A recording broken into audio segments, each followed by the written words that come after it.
So a couple of days ago, Swatch unveiled 3 new MoonSwatch models in their Mission to Earth collection, with the new Lava, Polar Lights, and Desert models. Now, like everyone else, when I first heard Swatch was doing another dump of MoonSwatch watches, my first reaction was...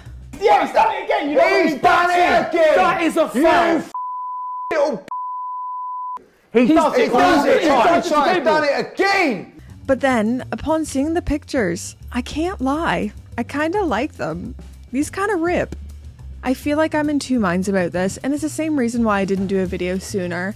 Half of me is like, I'm sick of Swatch doing this, they're just finding another icon to make in plastic and milk as far as they can milk it. But then the other half of me is like, yeah, but these kinda look cool though. So here's everything you need to know about this latest drop from Swatch. Okay, there's a few things that are different about these from their predecessors. For one, the colorways. These all kind of feel like a pre-existing MoonSwatch, but if they really committed to the color. Looking at the Lava, honoring 3 Omega models, the Ultraman and Alaska Projects 2 and 3, with the red-orange bioceramic case and black dial rather than the Mission to Mars white dial. Pops of red-orange everywhere on the indices, hands, and even in the X between Omega and Swatch on the dial. It looks pretty red on the website, or almost like a burnt orange, but Swatch themselves describe the color as orange, and it doesn't seem to be that same bright red that they used for the Mission to Mars. I think these will look really cool, and I think they perfectly capture lava. Liquid hot magma. Moving on to the Polar Lights, which is the most similar to Mission to Earth, but with some big differences. When I first saw these, my first thought was, Patronus! The IWC chronograph honoring the partnership of Mercedes, AMG Petronas, and IWC in Formula 1. This has a turquoise case, hands, chronograph hand to mirror the colors of the Northern Lights. It has a dark blue dial with silver sparkles inspired by aventurine glass, which I think really sets this one apart.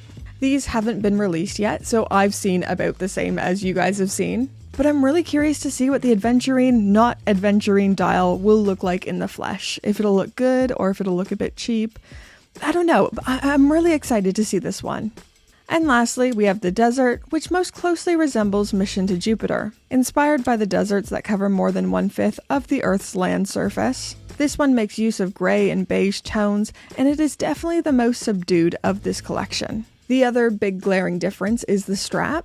The strap itself seems to be the same, being a Velcro textured strap, but this time with contrast stitching to really drive home the colors. I know I've already said this, but these really feel like the MoonSwatch, but if they really committed to the colors. So that's what's different, and everything else is pretty much the same. These all have a case diameter of 42mm, a thickness of 13.75mm, and a lug-to-lug of 47.3mm, perfectly capturing the dimensions of the Speedmaster. These all have a bioceramic case material, which is Swatch speak for plastic, 30 meters of water resistance, and a quartz chronograph movement. Nothing has changed on the price front, still retailing for £240.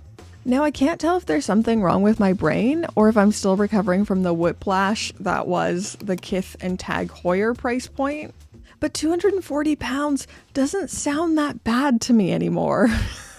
I remember when these were first released a couple years ago, I was absolutely outraged by the price. But now I'm not sure if that price has settled in or if I'm just getting used to more and more scandalous prices. But I'm not really bothered by the £240 anymore. It doesn't sound horribly priced.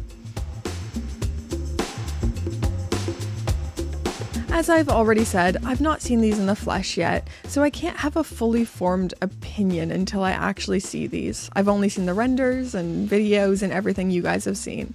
But based on what I've seen, I aesthetically really like these. The concept is a bit of a reach. So these are meant to be honoring the terrestrial phenomena as seen from space. So you could almost think of these as Mission to Earth, but exploded. The concept is a bit of a reach, it's just another way to sell new colors of MoonSwatches. But I do think they've done enough dreaming and have made enough changes that I'm kind of on board with it. The Lava looks sick. Liquid hot magma. It has enough changes that it doesn't feel like anything else. The Polar Lights gets adventurous with the faux adventurine dial and very bold pops of turquoise. The Desert is my least favorite, but I think it will probably sell well because it is the most subdued. It's an easy to wear color, and it has some pretty significant differences from Mission to Jupiter that makes this a whole new concept. These don't feel as lazy as the Moonshine Gold models did. They feel new enough to me. But these kind of leave me in the place where MoonSwatch always leaves me. I really like these, but it feels like another money grab from Swatch, taking iconic models and making them in plastic. But I think it's just a bit of fun, and whether we like to admit it or not, every watch company is interested in a cash grab.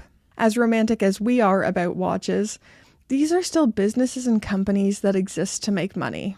I was recently listening to the podcast my two best friends make, This Watch Life. This Watch Life. Did I say This Swatch Life? This Watch Life.